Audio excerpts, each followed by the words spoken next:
అనంతబాబు. ఎవరి అనంతబాబు అంటే ఒక దళిత యువకుడు తన దగ్గర డ్రైవర్గా పనిచేస్తున్న యువకుడిని అత్యంత దారుణంగా కొట్టి తన్ని చంపేసి శవాన్ని తీసుకెళ్లి వాళ్ళ ఇంటి ముందు డోర్ డెలివరీ చేసిన ఇప్పుడు వరకు మనం మాట్లాడుకున్న పెద్దల సభ శాసన మండలిలో సభ్యుడు, ఇదే వైఎస్ఆర్ కాంగ్రెస్ పార్టీకి సభ్యుడు, ఇదే జగన్మోహన్ రెడ్డికి అత్యంత సన్నిహితుడు. అలాంటి వ్యక్తి హత్య నేనే చేశానని చెప్పి పెద్ద ఘనకార్యం చేసినట్టు చెప్పుకుంటే పోలీసులు అతను చెప్పేదాకా అరెస్టు చేయలే ఆ రోజున, ఎందుకంటే వాళ్ళ గవర్నమెంట్ కాబట్టి. అతను చెప్పిన తర్వాత అరెస్ట్ చేసి జైలుకి వెళ్తే జైల్లో 3 నెలలు ఉండి డిఫాల్ట్ బెయిల్ వచ్చింది. అంటే పోలీసులు పూర్తిగా బెయిల్ని అడ్డుకునే ప్రయత్నం కూడా చేయలే.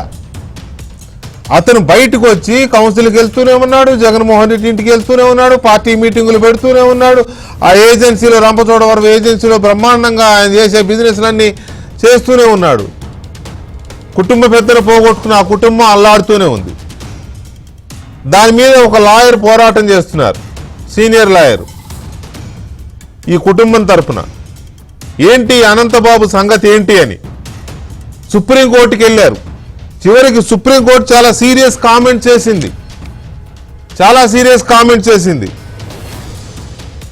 అనంతబాబు కేసులో సుప్రీంకోర్టు చేసిన వ్యాఖ్యలు దేశవ్యాప్తంగా బడుగు బలహీన వర్గాలకు మనోధైర్యం ఇచ్చే విధంగా ఉన్నాయి. వైసీపీ ప్రభుత్వ హయాంలో ఎమ్మెల్సీ అనంతబాబు దళిత డ్రైవర్ను అత్యంత కిరాతకంగా హత్య చేసి డోర్ డెలివరీ చేశాడు. వైసీపీ ప్రభుత్వం అండదండలతో అప్పటి పోలీసులు అనంతబాబు కేసును నీరుగార్చారు. అప్పటి పోలీసులు లోపభూయిష్టంగా ఛార్జ్షీట్ దాఖలు చేశారు. కూటమి ప్రభుత్వానికి మృతుడు కుటుంబ సభ్యులు వినతి పత్రం అందజేసి న్యాయం చేయాలని కోరారు. కూటమి ప్రభుత్వం స్పందించి సిట్ విచారణకు ఆదేశించింది. ఈ విచారణ జరుగుతున్న క్రమంలో the great Anantha Babu, so called murderer, so called criminal, హత్య చేసిన వ్యక్తి సిగ్గు లేకుండా సుప్రీంకోర్టుకి వెళ్ళాడు. ఏది ట్రయల్ విచారణ ఆపాలని వెళ్తే సుప్రీంకోర్టు చాలా గట్టిగా ఇచ్చింది. ఏమనిచ్చింది? బాధిత కుటుంబానికి న్యాయం చేసే విధంగా కామెంట్ చేస్తూ దీంట్లో హైకోర్టు జోక్యం చేసుకోవద్దని సుప్రీంకోర్టు ఆదేశించింది. ప్రత్యేక న్యాయమూర్తితో విచారణ జరపాలని, నవంబర్ 30లోగా విచారణ పూర్తి చేయాలని సుప్రీంకోర్టు ఆదేశించింది. అయితే ఇది రాగానే అనంతబాబు జంపు. పైగా ఈ సిట్టు ఈ హత్యలో అనంతబాబుకి అతని భార్య కూడా సహకరించిందని సిట్ ఐడెంటిఫై చేసింది. ఆమె జంపు. అంటే జగన్మోహన్ రెడ్డి ఎలాంటి వాళ్ళని కాపాడాడో చూడండి, ఎలాంటి హంతకుల్ని కాపాడాడో చూడండి. ఒక దళితులు అబ్బో నా మాయనమావలు నా బాబాయిలు అని కహానీలు చెప్తాడు కదా. దళిత డ్రైవర్ని చావగొట్టి డోర్ డెలివరీ చేస్తే శవాన్ని ఆ వ్యక్తిని కాపాడి ఎంటేసుకుని తిరిగాడు ఇప్పటి వరకు. మనతో అమరావతి బహుజన జేఏసీ అధ్యక్షులు, సామాజిక సంక్షేమ మండలి చైర్మన్ పోతుల బాలకోటయ్య గారు ఉన్నారు. అలాగే సీనియర్ అడ్వకేట్, ఆంధ్రప్రదేశ్ పౌర హక్కుల సంఘం అధ్యక్షులు.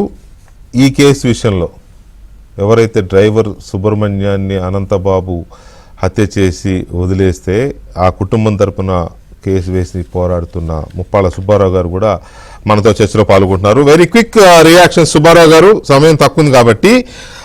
సుబ్బారావు గారు, సుప్రీంకోర్టు ఏం చెప్పింది ఈ కేసులో? లాగి చంపదెబ్బ కొట్టిందనేది అర్థమవుతోంది, కానీ మీరు ఏమని వేశారు పిటిషన్, సుప్రీంకోర్టు ఏమని చెప్పింది?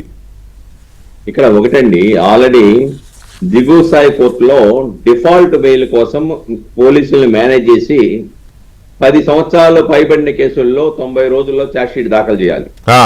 దాఖలు చేయకుండా మ్యాండేటరీగా బెయిల్ ఇచ్చే విధంగా పోలీసులు ముద్దాయికి సహకరించారు. ఇక్కడ అడ్డుకున్నాం, ఇక్కడ డిస్మిస్ చేయించాం, హైకోర్టులో డిస్మిస్ చేయించాం. చివరికి సుప్రీంకోర్టుకి డిఫాల్ట్ బెయిల్ నిర్దేశించిన సమయంలో పోలీసు వాళ్ళు ఛార్జ్షీట్ వేయలేదని చెప్పేసి సుప్రీంకోర్టును ఆశ్రయించారు. సుప్రీంకోర్టులో ఆనాటి ప్రభుత్వం తరఫున ప్లేడర్ గా ఉన్నటువంటి వ్యక్తి సుప్రీంకోర్టులో మధ్యస్థ బెయిల్ ఇవ్వచ్చు, నష్టం లేదని చెప్పేసి ఆర్గ్యూ చేశాడు ముద్దాయి తరఫున. అందువల్ల ఆ డిఫాల్ట్ బెయిల్లో మధ్యస్థ బెయిల్ ఇచ్చారు. ఆ డిఫాల్ట్ బెయిల్ ఇవాళ విచారణ సందర్భంగా మేము కూడా బాధితురాల తరపున అక్కడ ఒక న్యాయవాదిని పెట్టాము, ప్రభుత్వం తరపున ఒక న్యాయవాది ఉన్నారు. మేము అప్పుడే ఇచ్చేసాము ఆధారాలన్నీ కూడా, ఏమి లోపాలు జరిగినాయి, పోలీసు వ్యవస్థ ఏ విధంగా ఆనాటి ముద్దాయికి సహకరిస్తున్నారో మొత్తం ఇచ్చాము. అవన్నీ కూడా న్యాయస్థానంలో దాఖలు చేశాము. ఆ దాఖలు చేసిన తర్వాత ఈ రోజున సుప్రీంకోర్టు ఇచ్చినటువంటి తీర్పు ఒక చారిత్రాత్మక తీర్పు. చాలా స్పష్టంగా చెప్పింది దాంట్లో, chief justice of India observed that it was a clear case of the Nexus between police and political power. ఆ రోజు మనం అదే చెప్పాం. ఆనాటి అధికార పార్టీ ఎమ్మెల్సీ కాబట్టి వాళ్ళ యొక్క మేనేజ్మెంట్ తో పోలీసు వాళ్ళు కుమ్మక్కైపోయి కేసును పక్కదోవ మార్గం పట్టిస్తున్నారని చెప్పాం. అది ఈ రోజున సుప్రీంకోర్టు సీజే గారు కూడా అంగీకరించిన విషయాన్ని ఇక్కడ మనం చూడాలి. ఇంత తీవ్రమైనటువంటి హీనస్ అఫెన్స్ లో కూడా పోలీసులు వ్యవహార శైలిని తీవ్రంగా తప్పుపట్టింది. వాళ్ళ మీద ఎందుకు చర్యలు తీసుకోలేదంది, ఎందుకు షోకాజ్ నోటీసులు ఇవ్వలేదంది ఆనాటి డీజీపీ. ఈ రోజున ఆ దిశలో సుప్రీంకోర్టు వ్యాఖ్యానాల తర్వాత ఆ దిశలో ముందుకెళ్లిపోతా ఉంది. రెండోది, అనేక సంవత్సరాల పాటు అనేక కేసుల్లో చూసాం. శిరోమణం కేసు వెంకటాయపాలెంది 20 సంవత్సరాల పైచిలుకు పట్టింది. కాబట్టి అలా జాప్యం జరిగితే, దళితుల మీద దాడులు జరిగితే, సంవత్సరాల తరబడి జరిగితే ఆ దాడులు ఇదే కదా ఏమైనా చేయొచ్చు అని చెప్పేసి అభిప్రాయం కలుగుతుందని న్యాయస్థానం భావించి, లేదు దానికి నిర్దేశించిన దయం ఈ యొక్క నవంబర్ 30వ తారీఖు లోపుగా విచారణ పూర్తి చేయాలని చెప్పింది. హైకోర్టు ఒక సీనియర్ న్యాయవాది పర్యవేక్షించాలని చెప్పింది. హైకోర్టు కూడా ఈ యొక్క ట్రయల్ విషయంలో ఎటువంటి అభ్యంతరాలు పెట్టకుండా, జోక్యం చేసుకోకుండా ఆదేశాలు ఇచ్చిన సంఘటనలు దీంట్లో మనం చూడాలి. కాబట్టి ఇది ఒక చారిత్రాత్మకమైన తీర్పు.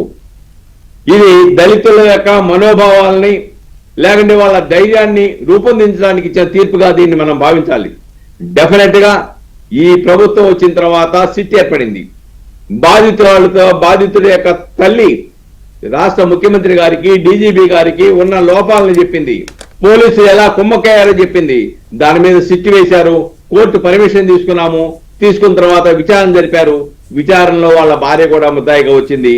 అనేక టెక్నికల్ ఎవిడెన్స్ ని, సీసీ ఫుటేజ్ ఎవిడెన్స్ ని, అలాగే ఈ హత్యతో అనంతబాబు ఒప్పుకున్నాడు, నేనే చేశానని, నేనే కొట్టి చంపానని. అనంతబాబు భార్య ఎలా దీంట్లో పార్ట్ అయింది? ఎక్కడంటే అండి, ఆల్రెడీ అప్పుడు టీవీలో వచ్చింది. అనంతబాబుతో పాటు అర్ధరాత్రి ఇంట్లోకి ఇద్దరు వెళ్ళారు, ఆమె ఇంట్లో ఉండిపోయింది, ఈయన డ్రెస్ మార్చుకొని వచ్చారు, ఆమె ఎవరు అని చెప్పేసని, అర్ధరాత్రి ఎందుకు వచ్చిందని చెప్పేసని. అప్పుడు ఆమె చెప్పిన సాక్ష్యం ఏంటంటే, నేను హాస్పిటల్కి వెళ్ళాను, ఆ కారులో నేను రాలేదు, ఆయనతో పాటు రాలేదు అని చెప్పింది. ఇప్పుడు సీసీ ఫుటేజీలు గంట పాటు పరిశీలించారు. అక్కడ వేరే ఒక వెహికల్ వచ్చటం రావటం అసలు అవకాశమే లేదు, రాలేదు. ఈ కారులో శవం ఉంది, శవంతో పాటు భర్త భార్య ఇద్దరు వచ్చారు, ఇదొకటి. రెండోది, వివి గెస్ట్ హౌస్ అని ఒకటి ఉంది, కుమార్ గెస్ట్ హౌస్ అని, ఎన్ఎఫ్సిఎల్ దగ్గర. అక్కడ అనంతబాబు భార్య, చనిపోయిన వీధి సుబ్రహ్మణ్యం కూడా ఆ కారు దగ్గర ఉన్నారు. అది సీసీ ఫుటేజీల్లో దొరికింది. ఆ సీసీ ఫుటేజీల్ని, ఇలా ఫోటోల్ని ఎక్స్పర్ట్స్ కు పంపితే ఎస్ వాళ్ళు వీళ్ళు ఒకటే అని వచ్చింది. కాబట్టి ఆమె చెప్పిన సాక్ష్యాలను పరిశీలిస్తే నేను అక్కడ లేనంది, కానీ టవర్లో కాల్ డేటా రికార్డు పరిశీలిస్తే ఇంట్లో ఉంది, అక్కడ ఎన్ఎఫ్సిఎల్ దగ్గర ఉంది. కాబట్టి హాస్పిటల్లో లేదు. అలాగనే ఆమె తప్పుడు సాక్షి. ప్రత్యేక న్యాయమూర్తితో విచారణ జరపాలని చెప్పి ఆదేశించింది కదా సుప్రీంకోర్టు. సో ఈ న్యాయమూర్తిని, ప్రత్యేక న్యాయమూర్తి అంటే సిట్టింగ్ జడ్జితోనే జరిపిస్తారా, ఎవరు డిసైడ్ చేయాలి? అంటే ఒక సీనియర్ న్యాయమూర్తితో జరిపించమంది, జ్యుడిషియల్ ఎంక్వైరీ. ఎస్. అంతేకాకుండా ఒకటి స్పష్టంగా చెప్పిందండి, పోలీసులు ఆనాటి ప్రభుత్వం మొత్తం కుమ్మక్కయింది అని చెప్పేసి నేను పదం వాడింది. ఇది దాదాపుగా అరుదుగా వాడేటువంటి పదాలు ఇవి. ఆనాడు మనం చెప్పాం, మన టీవీలో కూడా చర్చించాం. ఆ రోజు పోలీసులు కుమ్మక్కయ్యారు, అధికార పార్టీతో కుమ్మక్కయ్యారు, వాస్తవాలను ప్రకటనలు పెట్టి తప్పుడు మార్గాలు పెట్టి తప్పుడు రిపోర్టులు కోర్టులో వేశారని చెప్పాం. ఇది అదే ఈ రోజు న్యాయస్థానం నిర్ధారించింది. అంతేకాకుండా ఆమె ఆనాడు ఏమి లోపాలు జరిగాయంటే, ఐఫోన్ ఉంది, ఐఫోన్ తీసుకోవాలా, పరిశీలించాలా, గూగుల్ టేక్అవుట్ తీసుకోవాలి వెంటనే. తీసుకుంటే టవర్లోకి గూగుల్ టేక్అవుట్ ద్వారా అనేకమైన టెక్నికల్ ఎవిడెన్స్ సాధించేవాళ్ళు. ఆ రోజు జరిగిన ఇన్వెస్టిగేషన్ ఏజెన్సీ సాక్ష్యాలన్నీ మొట్టమాయం చేశారు. ఈ సీసీ ఫుటేజీలు కూడా న్యాయస్థానంలో వేయలేదు. కాల్ డేటా రికార్డులు కూడా సక్రమంగా విచారణ చేయకుండా తూతూ మంత్రంగా ఆనాడు ఛార్జ్షీట్ దాఖలు చేశారు. తదుపరి ప్రభుత్వం కలిసి వచ్చింది కాబట్టి, ప్రభుత్వం వాళ్ళ గోడు వింద కాబట్టి సిట్ వేయగలిగింది. సిట్ విచారణలో మాలాంటి వాళ్ళ సహకారంతో పరిపూర్ణంగా విచారించి డాక్యుమెంటరీ ఎవిడెన్స్ తో, టెక్నికల్ ఎవిడెన్స్ తో, ఇతర సాక్ష్యాలతో సహా మొత్తం న్యాయస్థానంలో మొన్న సప్లిమెంటరీ ఛార్జ్షీట్. రైట్, ఒక్క నిమిషం సుబ్బారావు గారు, ఒక్క నిమిషం అండి. బాలకోటయ్య గారు నమస్తే. నమస్తే సార్. బాలకోటయ్య గారు తెగ కబుర్లు, తెగ నీతులు, రాజకీయము ఏవేవో చెప్తారు జగన్మోహన్ రెడ్డి గారు. ఈ మనిషిని, ఈ మర్డరర్ని వెంటేసుకుని తిరిగాడు ఇన్ని రోజులు. ఓకే, ఆయన ఎమ్మెల్సీగానే కొనసాగుతున్నాడు. పెద్దల సభలో పెద్దలు కూడా ఏంటి నువ్వు మర్డర్ చేసావు రావద్దని పెద్దలు కూడా చెప్పలా. పెద్దల సభలో సభ్యుడిగానే ఉన్నాడు. ఇప్పుడు అబ్స్కాండ్లో ఉన్నాడు. సో ఇతని మీద ఎలాంటి చర్యలు తీసుకోవాలి అంటే కోర్టు తీసుకుంటుంది, ఆ చర్యలు కాదు. రాజకీయంగా కానీ ఇంకొకరు శాసనపరంగా కానీ ఎలాంటి చర్యలు తీసుకోవాలి? మీ డిమాండ్ ఏంటి? మీరు కూడా ప్రెస్ మీట్ పెట్టి డిమాండ్ చేశారు కదా, ఏంటి మీ డిమాండ్ ఏంటి స్పష్టంగా? వెంకటకృష్ణ గారు నమస్తే. నమస్కారం. పెద్దల ముప్పాల సుబ్బారావు గారికి కూడా నమస్కారాలు. వెంకటకృష్ణ గారు, డ్రైవర్ సుబ్రహ్మణ్యం హత్య కేసు గురించి తెలుగు నేల చరిత్రలో కన్నీ విని ఎరిగిన ఒక మహాఘాతుకం. మీరు ఎన్నో ఉద్యమాలు చూశారు, ఉద్యమకారులతో కూడా మీకు సహచర్యం ఉంది. ఏనాడైనా తెలుగు గడ్డ మీద ఒక వ్యక్తిని చంపి తన కారులో ఇంటికి తీసుకెళ్లిపోయి డోర్ డెలివరీ చేసిన ఏకైక చరిత్ర జగన్మోహన్ రెడ్డి గారి పరిపాలన నకల్లో. మా దళిత గుండెలకు ఆరని తీరని గాయం. జగన్మోహన్ రెడ్డి గారి పార్టీ బతుకున్నంత వరకు, ఆయన రాజకీయాల్లో ఉన్నంత వరకు, ఆయన పోటీ చేసేంత వరకు, ఆయన పాదయాత్ర చేసినంత వరకు ఈ అంటరాని పెనుమంట ఆయన వెంటబడుతూనే ఉంటుంది. ఇదిగోండి వెంకటకృష్ణ గారు, ఇది 56 పేజీల ఛార్జ్ షీట్. డ్రైవర్ సుబ్రహ్మణ్యం కేసులో సప్లిమెంటరీ ఛార్జ్ షీట్. మీరు నాకు అడిగారు లక్ష్మీదుర్గకి ఏంటి సంబంధం అని. 3 ప్రధానమైన కారణాలు. డ్రైవర్ సుబ్రహ్మణ్యాన్ని హత్య చేసి అనంతబాబుతో కలిసి పలు పర్యాయాలు అదే కారులో లక్ష్మీదుర్గ కూడా ప్రయాణం చేసిన సీసీ ఫుటేజీల ఆధారం 1. 2, డ్రైవర్ సుబ్రహ్మణ్యాన్ని హత్య చేసే విధంగా ప్రేరేపించిందే అతని భార్య. 3, అనంతబాబు అరెస్టు తర్వాత మొత్తం సాక్ష్యాధారాలను ధ్వంసం చేసింది కూడా లక్ష్మీదుర్గ. ఈ 3 కారణాల కారణంగానే సప్లిమెంటరీ ఛార్జ్ షీట్ లో A2 నిందితురాలిగా ఆమె పేరు పెట్టింది. 3వది ఏంటంటే, ఈ రోజు మీరు నేను అడుగుతున్న క్వశ్చన్ కాదు. ఇదిగోండి, ఈ అభాగ్యుడు అనంతబాబు ఈ దేశంలో, ఈ రాష్ట్రంలో ఉన్న చట్టాలను అడుగుతున్నాడు. ఏమని? నాకు న్యాయం జరుగుతుందా అని పోలీస్ చట్టాలను అడుగుతున్నాడు, న్యాయ వ్యవస్థలను అడుగుతున్నాడు, ప్రభుత్వాలను అడుగుతున్నాడు. సుబ్రహ్మణ్యం జగన్మోహన్ రెడ్డి కూడా అడుగుతున్నాడు. జగన్మోహన్ రెడ్డి, నన్ను చంపింది నీ అనంతబాబుని దుర్యోధన కనుక దుశ్శాసనులాగా సఖిలా పక్కనే కూర్చోబెట్టుకుంటావా, ఇంకా మందలకే పంపిస్తుంటావా అని కూడా అడుగుతుంది. ఏం అడుగుతున్న ప్రశ్న? సుబ్రహ్మణ్యానికి న్యాయం చేయటం ద్వారా ఈ రాష్ట్రంలో దళిత సామాజిక వర్గాలకు ఒక భరోసా ఇవ్వాలి సిట్టు, న్యాయస్థానాలు. నేను మాట చెప్తున్నా, మీరు అన్నిదా భావించినట్టు వెంకటకృష్ణ గారు, ఇది పంచాయతీ కాదు.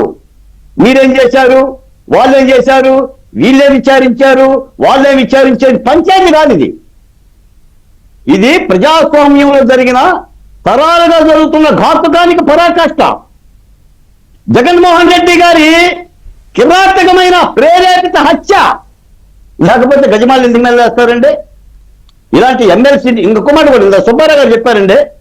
సుబ్బారావు గారు చెప్పారు ఏమన్నారంటే, రచ్చువమ్మ ఈ కేసులో నువ్వు గనక లొంగకపోతే, రాజీ పడకపోతే నీ 2వ కొడుకుని చంపుతాం. ఎవడంటే వాడు? ఎరా అనంతబాబు, ఏంటి నువ్వు మ్యాన్ ఏటవా? ఆయన 4 బూతులు తిట్టినందుకే కాపు టైగర్ అన్నారు. మరి ఏనికేం బిరుదిస్తావు జగన్మోహన్ రెడ్డి అనంతబాబుకి? మనుషులు చంపి డోర్ డెలివరీ చేసినందుకే కాపు నాయకుడు అనంతబాబుకి ఏం బిరుదిస్తావు? ఇతరులు కాపే కదా అనంతబాబు కూడా. ఏమన్నా సిగ్గుందంటే అది పరిపాలన అంటే? పురాణాల్లో రాక్షసులు కనుక మనుషులను నందుకుతున్నట్టుగా doctor Subrahmanyam, driver Subrahmanyam, doctor Sudhakar, Abdul Salam, Vajirao, Nandyala Nagamma, Pulivendula Mahalakshmi, ఎన్ని ఘాతుకాలు. మళ్ళీ మీరు ఎస్టీల గురించి మాట్లాడతారు, ఎస్టీల గురించి మాట్లాడతావు. ఏ నైతికాలు అవుతుందన్న జగన్మోహన్ రెడ్డి గారిని? మీరు ఎస్టీల మీద ఎస్సీ అట్రాసిటీ కేసులు పెట్టారు, 30 రోజులు జైల్లో పెట్టారు. నిన్న కృష్ణాయపాలెం దళితులకి చరవిముక్తి కలిగింది, ఆ కేసు కొట్టేశారు. మళ్ళీ ఇప్పుడు నేను అడుగుతున్న ఇంకో మాట కూడా, బొత్స సత్యనారాయణ గారిని సూటిగా అడుగుతున్నా. సార్, మీరు సీనియర్ పొలిటీషియనే కదా, శాసన మండలిలో అధ్యక్షుడు కదా, అనంతబాబు నీ పక్కన ఉంటున్నాడండి, ఆయన ముఖం చూశావా? అనంతబాబు ముఖం చూసినప్పుడు డ్రైవర్ సుబ్రహ్మణ్యం గుర్తుకు రావాలి కదా. నీ కులపోడు కాదండి చనిపోయింది, బాలకోట కులపోడా, దళితుడా? కాబట్టేనా? ఇదిగోండి, ఇతనే నా ఎమ్మెల్సీ అనంతబాబు అంటే. ఈ శాసన మండలిలో ఇవాళ పారిపోయాడే, శాసన మండలి నుంచి పరిగెత్తుకెళ్ళాడే, భార్యకి ఏదో అన్యాయం జరుగుతుందనని. ఇతనేనా ఎమ్మెల్సీ? ఏం చర్యలు తీసుకుంటారు సార్? నేను చెప్తున్నాను వెంకటకృష్ణ గారు, ఇది వ్యవస్థకు సుబ్రహ్మణ్యం వేస్తున్న ప్రశ్న, చట్టాలకు. నేను ఒక మాట కూడా చెప్తున్నా, చంద్రబాబు నాయుడు గారి కనుక చిట్టి విచారణ కనుక తీసుకోకపోతే నిర్ణయాన్ని, ధర్మరాజులాగా ధర్మప్రభువులాగా సుబ్రహ్మణ్యం కుటుంబ సభ్యులకు హామీ ఇచ్చి సిట్టినేసి దానికి సలహాదారులుగా ముప్పాల సుబ్బారావు గారిని ఉంచకపోతే ఈ కేసులు ఎప్పుడు కప్పెట్టేవాళ్ళండి. ఈ సందర్భంగా నేను ముప్పాల సుబ్బారావు గారికి ప్రత్యేకమైన ధన్యవాదాలు. నాకు తెలుసు, సుబ్బారావు గారు నా మిత్రులు, గర్వకుండా, భయపడకుండా, దంకకుండా ధర్మపీఠం దగ్గర పోరాడుతున్న వ్యక్తి. నేను కొంచెం చెప్పకూడదు మీకు, సుబ్బారావు గారి ఆవేదనలో కానీ ఆయనతో కలిసి పంచుకున్న సంఘటనలు నాకు తెలుసు. కానీ చట్టం నిలబడాలండి. కనీసం ఇటువంటి ఘాతుకానికైనా కూడా శిక్ష వేయగలిగితే దళితుల్లో నమ్మకం ఉంటుందండి. చట్టాలు ఇంటారుగా ఉండాలి, వ్యవస్థలు కఠినంగా ఉండాలి, బలీయంగా ఉండాలి అని అన్నప్పుడు ఒక్క దళితుల్ని ఇలా డోలు చేసిన ముద్దాయికి, నిజమైన ముద్దాయిలకి, నేనేమో అన్యం పుణ్యం జరిగిన అమాయకులకు శిక్ష వేయమన్నట్లులా వెయ్యగలిగితే దళితుల్లో భరోసా ఉంటుందండి. ఆ యొక్క పరిపాలనకు ఒక అంతం ఉంటుందండి. తప్పనిసరిగా ఈ సందర్భంగా ఖచ్చితంగా ఈ కేసులో ఖచ్చితంగా మర్డర్ చేసిన ఆ ముద్దాయికి శిక్ష పడుతుందనే ఆశిద్దాం. అలాగే సుబ్రహ్మణ్యం కుటుంబానికి న్యాయం జరుగుతుందనే కోరుకుందాం. న్యాయదేవత మరొకసారి తన పరిధిని చూపిస్తుంది, ఎలాంటి న్యాయం జరుగుతుంది పేదలకైనా అనేది తెలియాల్సిన అవసరం ఉంది. Thank you very much Subbarao గారు, అలాగే బాలకోటే గారు. థ్యాంక్ యూ అండి. ఇది ఇవాళ డిబేట్. మళ్ళీ